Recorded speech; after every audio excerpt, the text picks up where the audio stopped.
Hola chicos, hoy os vengo de nuevo con un vídeo de antigua cultura nórdica precristiana.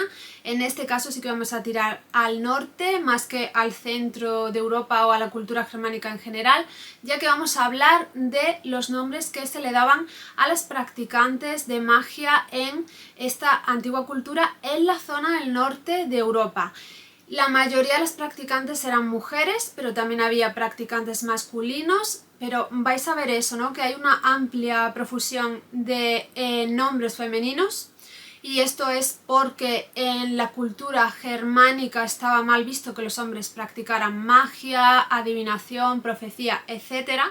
De hecho vais a ver, podéis encontrar mucha información sobre que los hombres que practicaban eran considerados ergi, que se traduce como afeminados, aunque podréis imaginar alguna otra palabra que se les diría actualmente, porque estaba muy mal visto.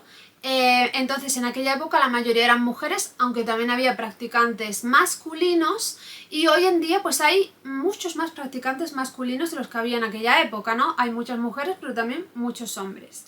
Entonces os voy a dar los nombres que se le daban a mujeres y hombres, pero vais a ver que se utilizaban más para mujeres.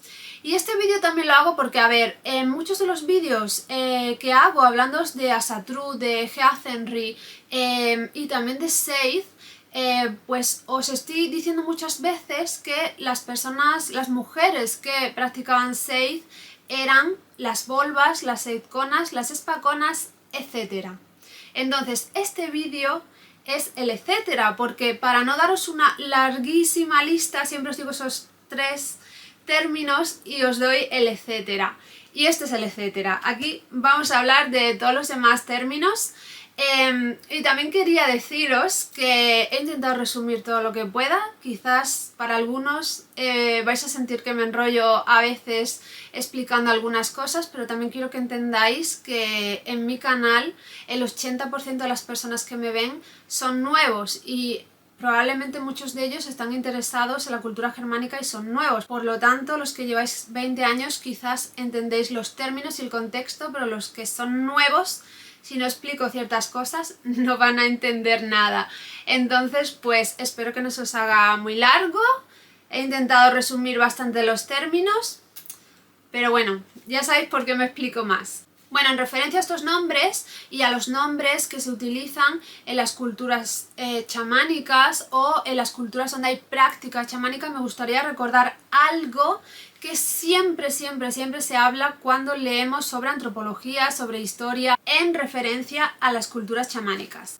A ver, términos como chamán, que en realidad es un término paraguas de origen tungu, que generalizaron o globalizaron los antropólogos para definir pues esas prácticas, las prácticas chamánicas, y lo que hace pues esa persona que hace esas prácticas, que llamaríamos chamán, pero es un término paraguas, tanto en el chamanismo moderno, en el que utilizamos ese término paraguas, chamán o chamana, como en las culturas de origen, ya sean culturas vivas, donde todavía hay esa práctica, aunque no se llamen los practicantes a sí mismos chamanes o chamanas, sino que tengan otro término, como en el chamanismo moderno, como en la antigua cultura germánica, donde había práctica chamánica, los practicantes, los propios practicantes, nunca se dan a sí mismos el término chamán o el término que su cultura utilice para definir al practicante chamánico,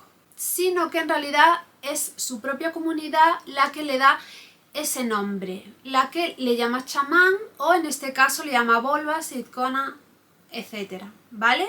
Esto es importante explicarlo porque en las antiguas culturas el chamán, vamos a decir, o la chamana, usando un término paraguas, era una persona que trabajaba al servicio de su comunidad, y el hecho de que le dieran ese término para definir lo que hacía, para definir su práctica, era como un privilegio, un reconocimiento a su saber hacer, a su sabiduría, a su valía como practicante chamánico.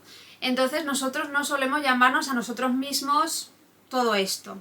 No os estoy riñendo ni nada de esto. Esto siempre lo vais a ver cuando estudiéis chamanismo, tanto a nivel de académicos como antropólogos o historiadores, o a nivel de practicantes chamánicos que os explican todo esto. Esto es así y es importante saberlo. En las culturas antiguas, en una tribu, por ejemplo, eran ellos, eran las personas que eran, digamos, los clientes de ese practicante los que le otorgaban ese título. Tú eres nuestro chamán o tú eres nuestra chamana, tú eres nuestra volva, etcétera, ¿vale? Esto es muy importante que os lo explique porque en la cultura chamánica también ocurría así. Por supuesto, hoy en día en redes sociales hay mucha gente que le gusta la cultura germánica y nórdica y se ponen un nick, se ponen un nombre donde utilizan la palabra volva y tal y no pasa nada, no son practicantes ni nada, pero como les gusta, pues se lo ponen. Tampoco vamos a darle importancia, quitémosle hierro al asunto porque es algo que te gusta y pues te lo pones y ya está, no pasa nada. Pero para mí era muy importante explicar esto, que creo que os lo he explicado 1000 millones de veces, pero es muy importante. Por eso muchos de nosotros que somos practicantes chamánicos nos llamamos a nosotros mismos practicantes chamánicos en vez de darnos otro nombre y tal. Entonces, eso para mí era muy importante explicarlo. De hecho, quiero contar una anécdota y es que, por ejemplo, yo llevo usando muchos años la marca personal La Bruja Verde.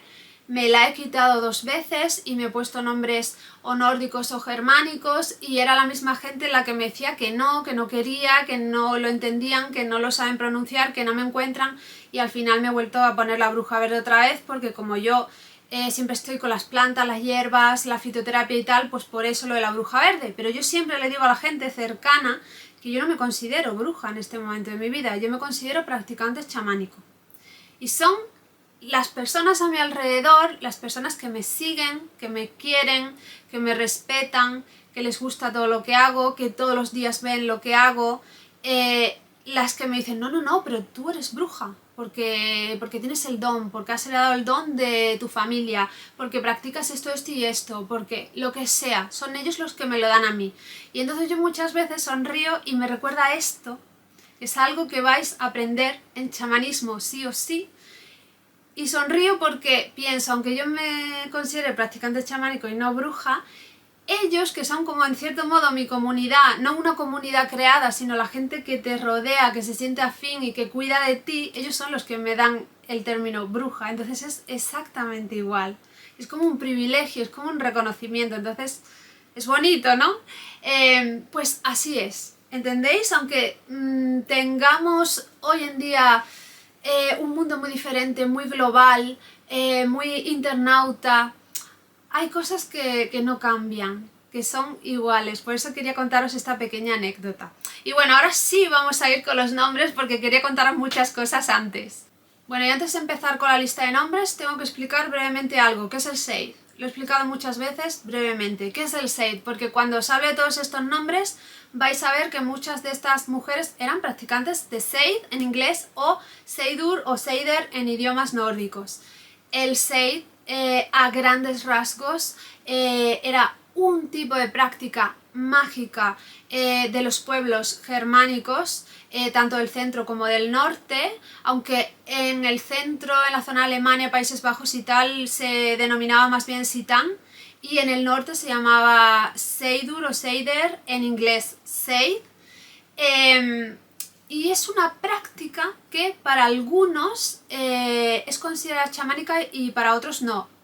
Para los académicos, historiadores, antropólogos, no es considerada chamánica porque hilan muy fino y nos dicen que sí tiene algunas similitudes, pero otras no, y ellos quieren que se cumplan muchas cosas para poder considerarlo como una práctica chamánica.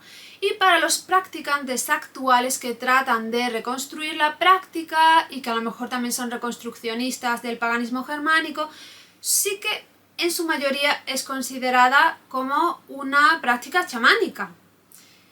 Cuando escuchéis a alguien decir que no, es porque está haciendo caso a los académicos. ¿Por qué sí se considera una práctica chamánica? Pues porque es una práctica en la que, igual que se hace en el viaje chamánico, se entra en trance para cruzar al otro lado o viajar, en este caso viajar por los 9 mundos de la cosmología nórdica y germánica. Entonces, se entra en trance para cruzar al otro lado y contactar pues o bien con espíritus, con antepasados, con espíritus de la naturaleza, con los dioses u otras entidades en las que se creía la cultura germánica y traer respuestas a algo que está pasando, solucionar algo en el otro lado, hacer curaciones. Algo que se puede hacer también, que es muy concreto de la cultura germánica, es tejer los hilos del Weird para cambiar el destino, para cambiar algo, o sea, hay cosas muy concretas. De hecho, una de las razones por las que los académicos a lo mejor no consideran al Seid, yo lo voy a decir en inglés porque yo leo en inglés las cosas, no consideran al Seid como chamánico es porque es una práctica muy concreta. Es decir, la Seidkona se sentaba, un momento, para que me veáis, la Seidkona se sentaba en el alto asiento y se ponía el bastón entre las piernas y entonces entraba en trance. Alrededor tenía una serie de personas que le cantaban una canción que se llama Barlokur, con la que podía entrar en trance, y entonces estando en el alto asiento pues viajaba por los mundos. Entonces llevaba un bastón, esto es importante, lo vais a ver en algunos de los nombres. Llevaba un bastón por varios motivos. Uno de ellos es que pues este tipo de practicantes utilizaban esta herramienta para cruzar.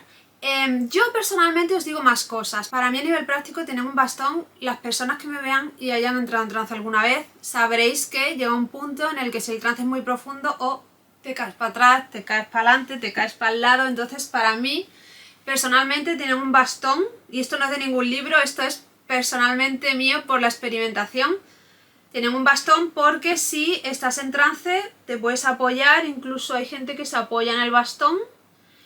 Si te vas a caer o algo te puedes apoyar y es más fácil que no te caigas, ¿vale? Entonces viajaban así.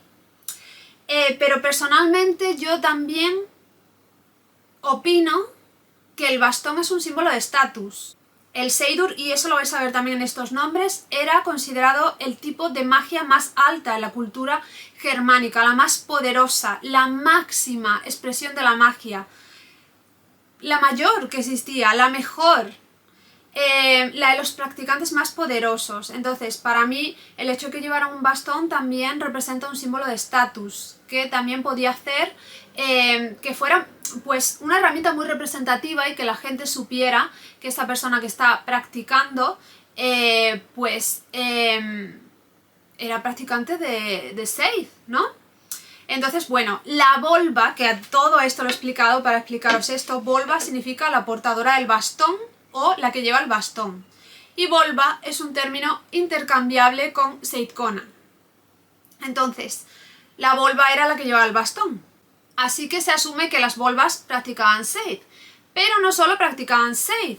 ¿Por qué? Pues porque no es un término que sea 100% concreto. Si llevaban el bastón probablemente practicaban Seid, pero también hacían otras cosas. Se asume que también, además de entrar en trance, pues y de profetizar y tal, pues se asume también que probablemente también hacían rituales, hechizos, o sea que además de ser profetisas que cruzaban al otro lado, que entraban en trance y que podían hacer muchas cosas, también eran hechiceras que podían hacer otros ritos que se hacen más en el plano físico o desde el plano físico.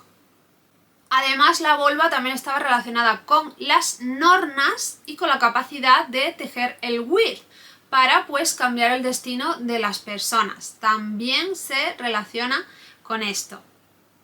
El término volva no tiene masculino, pero ahora vamos a ver el término Seidkona, que es femenino, singular, y en plural Seidkonur. En masculino singular Seidmath y en masculino plural Seidmen. La mayoría, como os he dicho, eran mujeres. Entonces, la Seidkona era una mujer que practicaba Seid. Esa es su traducción. Es un término mucho más concreto, porque nos está diciendo que esta persona practica Seid. Y eso pues nos dice que practica todo lo que tiene que ver con el Seid, con entrar en trance, con un Barlokur o de otras maneras, cruzar al otro lado, entrar en contacto con los espíritus, los dioses, las entidades, los Whites, en concreto los espíritus de la naturaleza de diferentes tipos para realizar un trabajo, una labor que puede ser profecía o que puede ser solucionar algo, una curación. Incluso eran capaces de cambiar el tiempo, o sea que puede ser para muchas cosas. Pero no implica que hicieran otras, como por ejemplo hechicería u otras ceremonias que tuvieran que ver con otras cosas. Bueno, ese era uno de mis bastones, pero tengo más, lo que pasa es que no lo suelo enseñar. También podéis ver el término Seidberender, que sirve para ambos sexos y que suele estar relacionado con la magia sexual y significa como portador del Seid o el que lleva el Seid o el que realiza Seid, pero suele estar relacionado con ese tipo de magia que es más bien sexual. Muy a menudo se relacionaba con hombres a los que se acusaba de ser ergi, como os he dicho. El siguiente término es spacona, en femenino singular, y en plural sería spaconur. En masculino singular sería spamath y en masculino plural sería spamen. Significaría mujer profecía u hombre profecía. A ver, para algunas personas es un sinónimo de seidkona, pero para otros no, porque es una mujer profecía.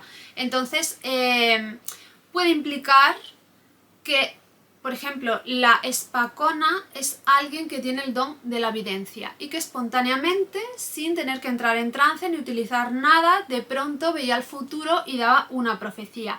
Entonces, eran muy temidas, porque si llegaba, por ejemplo, a un pueblo o a un lugar, podía darte una profecía que normalmente se cumplía sí o sí, o eso es lo que se consideraba, y que si te decía algo bueno, como que tus cosechas iban a ser abundantes y maravillosas, pues genial. Pero ¿qué pasa si te decía que iba a morir mucha gente o cualquier cosa negativa?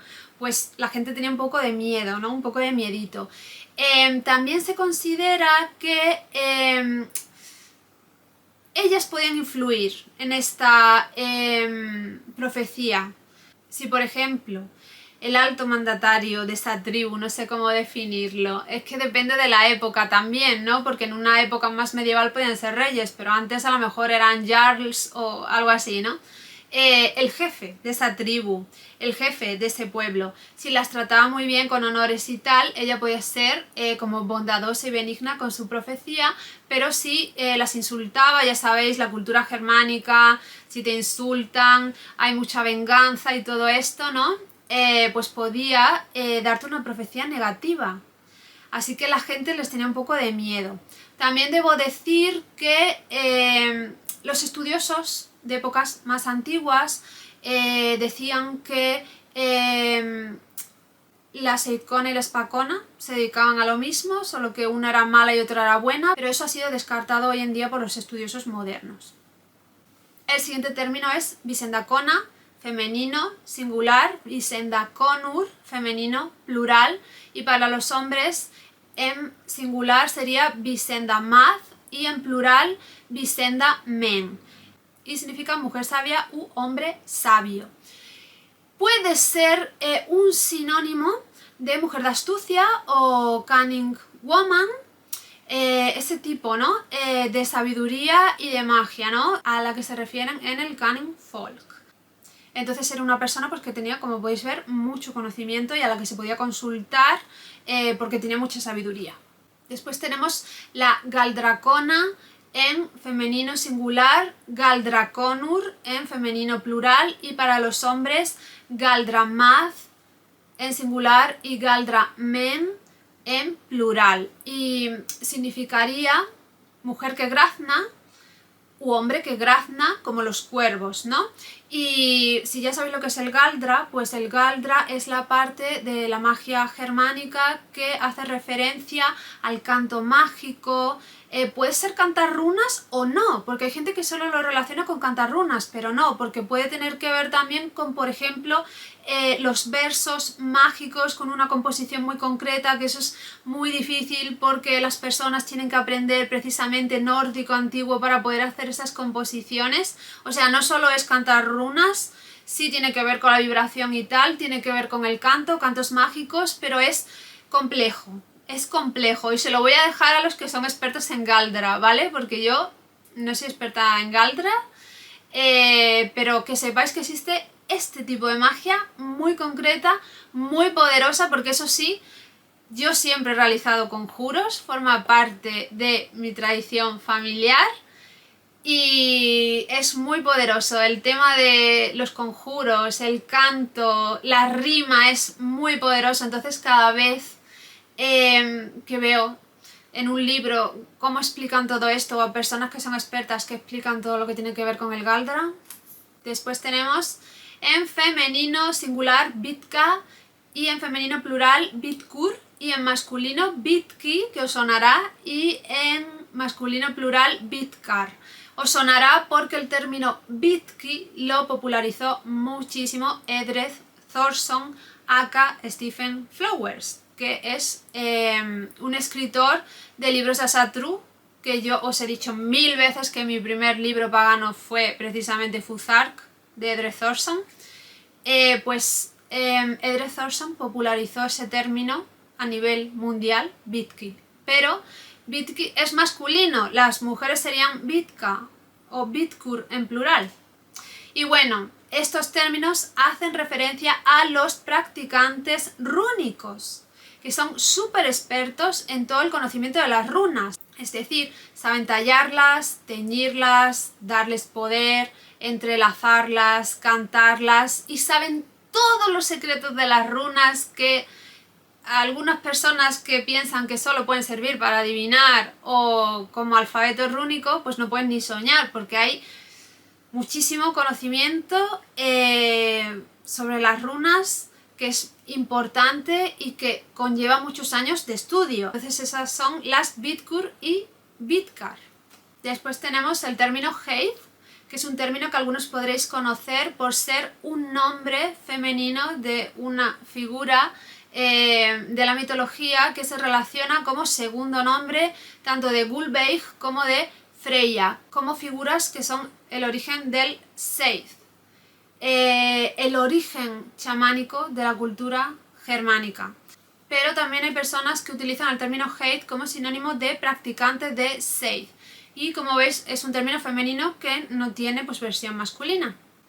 A continuación tenemos los términos en femenino singular Fiolkingiskona, en plural Fiolkingiskonur y en masculino singular Fiolkingismad o en masculino plural Fiolkingismen, que sería como mujer o hombre que practican la magia folclórica o la folk magic.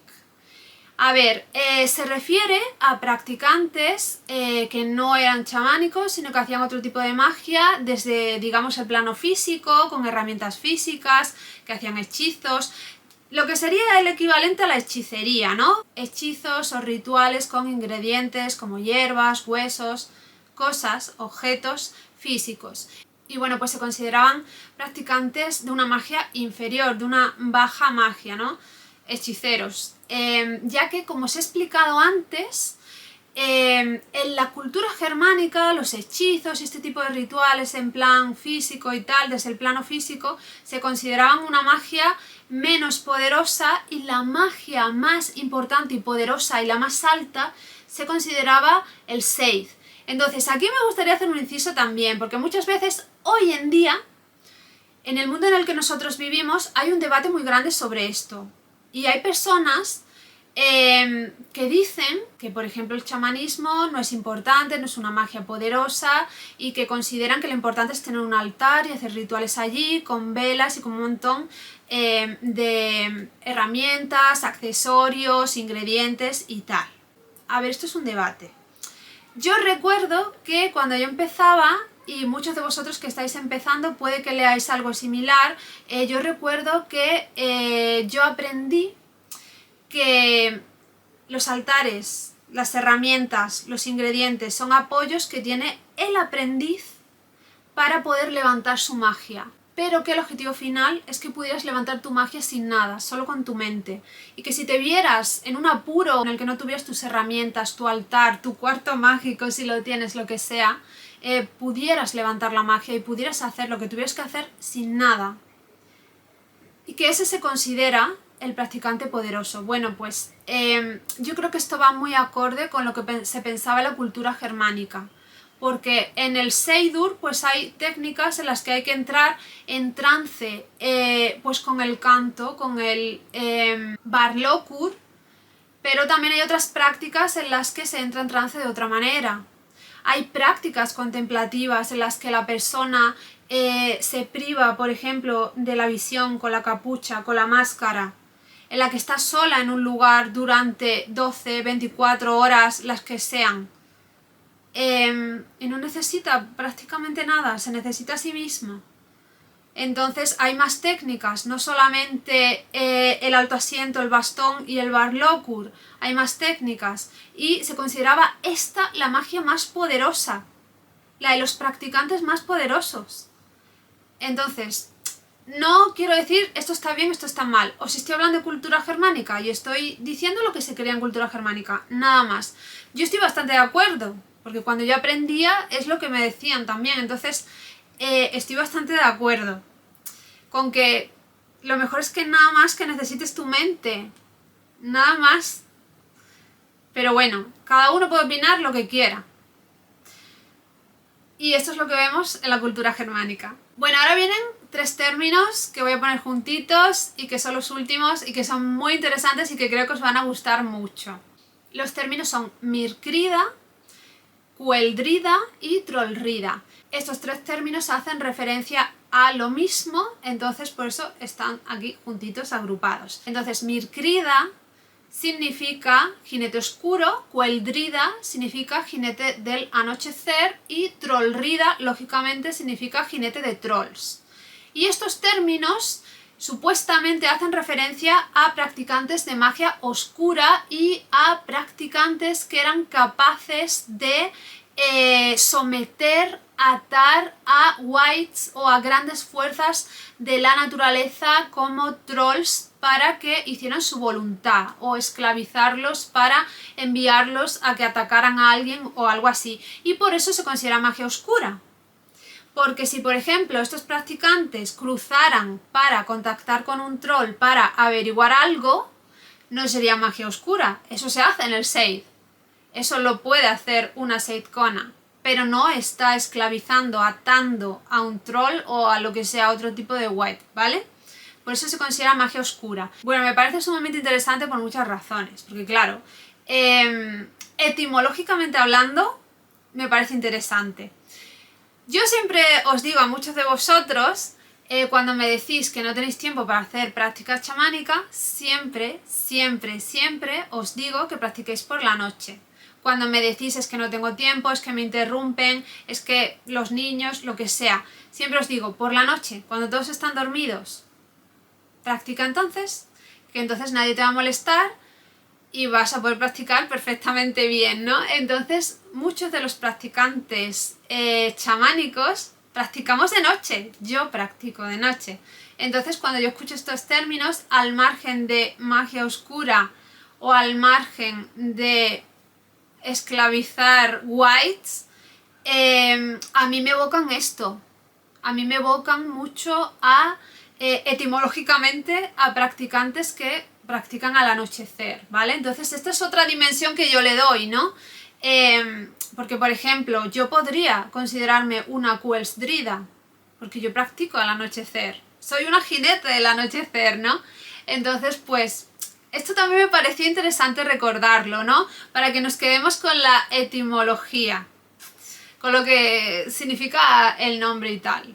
Me resulta muy interesante contaros que con el término Mirkrida ocurre algo similar a lo que ocurre con el término bruja hoy en día, en el que tenemos un debate sobre si la palabra Mirkrida, y en otros círculos la palabra bruja, es un ser que viene por la noche, que se posa sobre ti, que te provoca pesadillas, que te provoca miedo, que te chupa la energía, etcétera. Entonces hay un debate sobre si es ese ser como una Strix o si es la propia bruja, una persona humana, un ser humano que practica por la noche y quizás te hace un ataque psíquico o te chupa la energía o te hace daño. Hay un debate sobre esto, ¿no? Entonces Mirkrida puede ser considerado como ese ser que es como una Strix que te provoca pesadillas y todo eso, o también puede ser considerado la propia persona que es una mujer practicante mágico de magia oscura que a lo mejor te puede hacer un ataque psíquico, pero en la cultura germánica. Es interesante porque ese es un debate que tenemos hoy en día con la palabra bruja aquí en España. Y en la cultura germánica lo tenemos con la palabra mirkrida, que por cierto suena potente, suena muy bien. Bueno, aquí hay un detalle que se me ha olvidado explicar, ya que quería resumir tanto porque es un tema muy largo, y es el hecho de por qué estas mujeres eran llamadas jinetes, o si queremos verlo en vez de como jinetes, queremos traducirlo como montar, porque estas mujeres montaban la oscuridad, la noche, el anochecer, trolls, etc. Porque hay otros nombres relacionados y parecidos también, como jinete de la boca, etcétera. Entonces os voy a explicar un poco esto, aunque algunos de vosotros ya podéis imaginar. Dependiendo de los estudiosos y los practicantes significa distintas cosas. Todo el mundo no opina lo mismo. Por una parte, el hecho de montar puede referirse a episodios que nos cuentan las sagas, donde se dice que había mujeres que desaparecían por la noche o se iban por la noche y que ocasionalmente eran vistas montando a un animal, ¿no? Era como si montaran el espíritu de un animal, como un lobo, como un oso, etc. Puede ser esto, ¿no? Como que para viajar hacia el otro lado, o esto nos recuerda mucho, por ejemplo, a las imágenes de la cacería salvaje, ¿no? Pues montar en ese sentido. Estas mujeres que eran practicantes mágicas montaban en ese sentido. Por otra parte, también el hecho simplemente de ser alguien que entra en trance y cruza al otro lado, ya tiene la connotación de que estás montando, ¿no? Estás, como cuando hablamos de cabalgar la cerca, tienes un pie en este lado de la cerca, en el lado de la seguridad, de la aldea, del mundo conocido, del mundo físico, y un pie al otro lado de la cerca, que es lo desconocido, que es el bosque, que es lo extraño, donde están las alimañas, donde está lo peligroso y que representa también al otro lado. O sea, que ya el hecho de entrar en trance para cruzar al otro lado y viajar por los 9 mundos se considera cabalgar, montar la cerca, ¿no? Que hoy en día lo llamamos así. Y no solo eso, sino que si os fijáis, por ejemplo, Yggdrasil, cuyo nombre significa caballo de Ig es otro de los nombres de Odín, se llama así porque Odín hacía esta práctica, y por una parte pues sí, porque se llama así caballo de Odín porque metafóricamente él colgó de ese árbol para conseguir las runas. Entonces metafóricamente ya sabéis que la cultura nórdica antigua tenía muchos kennings y metáforas para definir cosas, como cuando por ejemplo hablamos de los nombres de Freya, Mardol, que son como, significa como brillo sobre el agua o luz sobre el agua, y que en realidad es como una metáfora que está definiendo las lágrimas de Freya. Pues esto sería igual. El hecho de llamar caballo de Odín a Yggdrasil puede simbolizar que se colgó de él, que estaba sobre el árbol, pero también puede simbolizar, y ahí voy, que Yggdrasil es un axis mundi y se utiliza, o él lo podría utilizar, para viajar a los 9 mundos. Por lo tanto, simboliza el cabalgar, simboliza el cruzar al otro lado, simboliza todo esto, ¿no?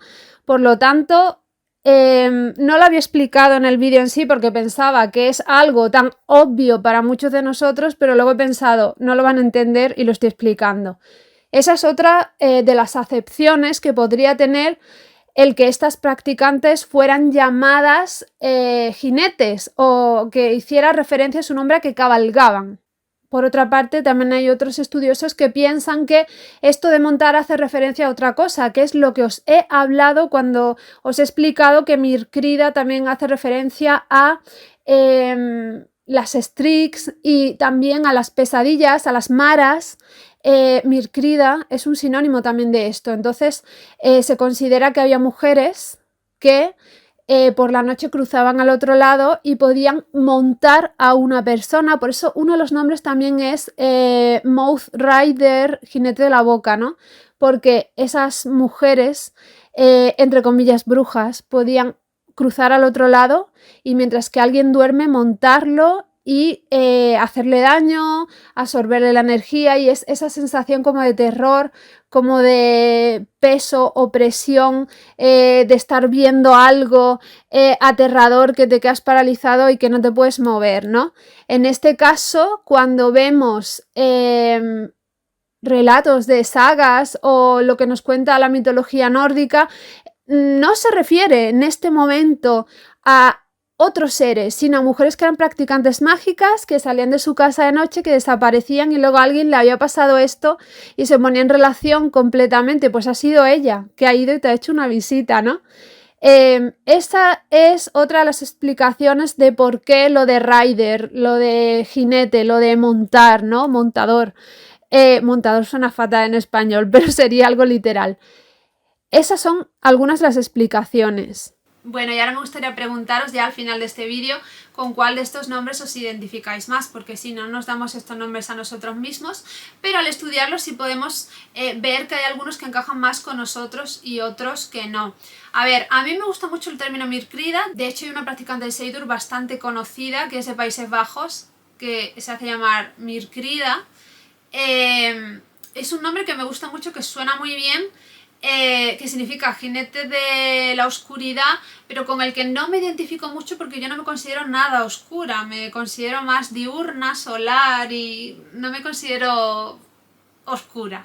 Me identificaría más, como os he dicho antes, con Cuelsdrida por la etimología, jinete del anochecer, porque yo trabajo al anochecer. Y con el que me identifico muchísimo es con Visendacona, que significa mujer sabia, porque realmente yo estoy siempre con el conocimiento.